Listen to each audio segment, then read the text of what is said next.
আজকের রেসিপি স্যাকরোলি। এটা খেতে খুবই মজাদার। তো দেখো তার জন্য কি কি লাগছে। এখানে আমি 100 গ্রাম চালের গুঁড়ো নিয়েছি, 100 গ্রাম ময়দা নিয়েছি, আর এখানে 150 গ্রাম চিনি আছে। এই যে মাপটা, এই মাপটা কিন্তু খুব জরুরি এই পিঠাটা বানাবার জন্য। গ্যাসের ফ্লেমটা জ্বালিয়ে আমি একটা বাটি বসিয়ে দিলাম, চিনিটা দিয়ে দেবো। এই কাপে করে মেপে 1 কাপ আমি জল দিয়ে দেবো। যতটা চিনি হবে ততটা জল দিতে হবে। আর এর মধ্যে দিয়ে দেবো দুটো, এটা হচ্ছে দারচিনি দিয়ে দিলাম দুটো, আর এখানে 4টে এলাচ গুঁড়ো করে নিয়েছিলাম আমি, দিয়ে দিলাম।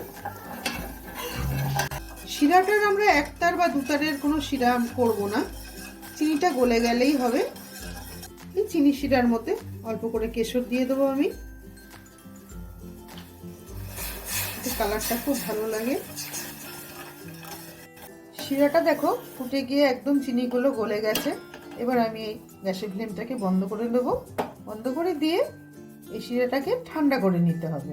এখানে শিরাটা দেখো একদম ঠান্ডা করে নিয়েছি, আমি হাত দিয়ে দেখে নিলাম। একটা বড় বাটি নিয়ে নিলাম, এর মধ্যে দিয়ে দেবো ময়দা ও চালের গুঁড়িটা যেটা মেপে রেখেছিলাম। এর মধ্যে দিয়ে দেবো অল্প করে নুন। এবারে বানিয়ে রাখা শিরাটা আমি একটা ছাঁকনির সাহায্যে ছেঁকে অল্প অল্প করে দিয়ে দিয়ে একটা ঘন ব্যাটার তৈরি করে নেব।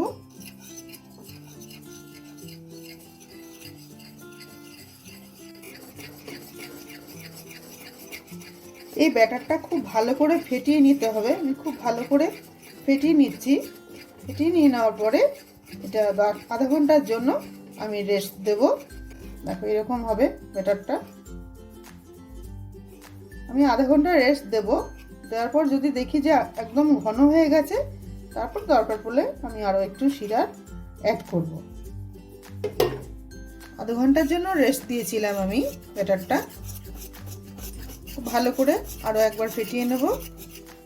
100 গ্রাম চাল ও 100 গ্রাম ময়দা দিয়ে আমি করেছি ব্যাটারটা, আর সাথে দিয়েছিলাম 150 গ্রাম চিনি। 150 গ্রাম চিনির যে শিরাটা আমি করে নিয়েছিলাম, পুরো শিরাটাই কিন্তু আমার লেগে গেছে। পিঠাটা ভাজবার জন্য একটা ছড়ানো টাইপের কড়াই বসিয়ে দিলাম। অল্প পরিমাণেই তেল লাগবে, খুব তেল আমি দিলাম না। এখানে আমি সাদা তেল ব্যবহার করেছি। তেলটা গরম হয়ে গেছে। এরকম একটা ছোট ডাব্বু হাতা আমি নিয়ে নিয়েছি। এই ডাব্বু হাতাটা দিয়ে 1 হাতা করে দিয়ে দেবো।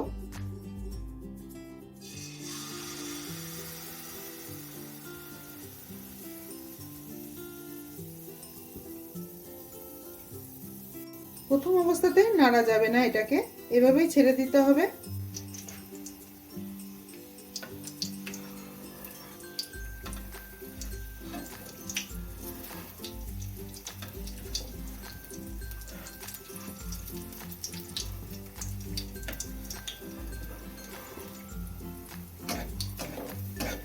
উপর দিয়ে তেল এভাবে ছড়িয়ে ছড়িয়ে দেবো।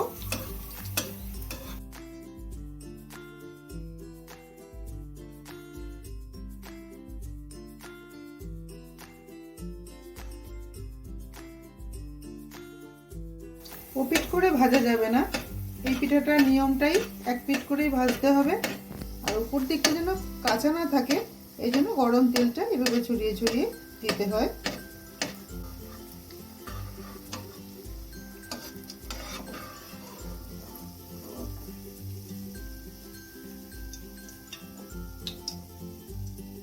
নামিয়ে নেব।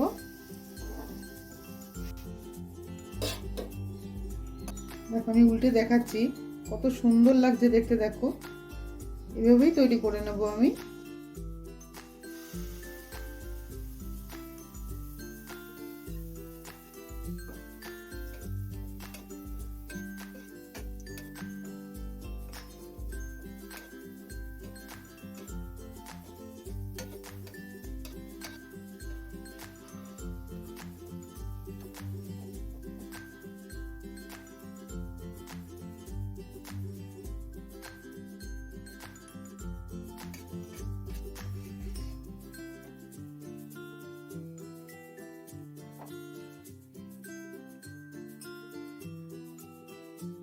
তৈরি হয়ে গেল স্যাকরোলি।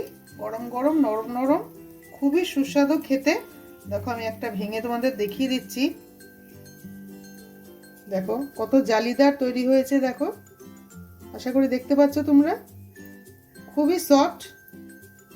দেখো এখান থেকে ভেঙে দেখিয়ে দিচ্ছি, খুবই সফট খেতে, একদমই নতুনত্ব রেসিপি বন্ধুরা, সাকরৌলি পিঠা। তো ভিডিওটা ভালো লাগলে অবশ্যই একটা লাইক করে দিও, আর তুমি যদি আমার চ্যানেলে নতুন বন্ধু হয়ে থাকো তাহলে একটা সাবস্ক্রাইব করে আমার পাশে থেকো। পুরো ভিডিওটা দেখার জন্য অসংখ্য ধন্যবাদ। সবাই ভালো থেকো।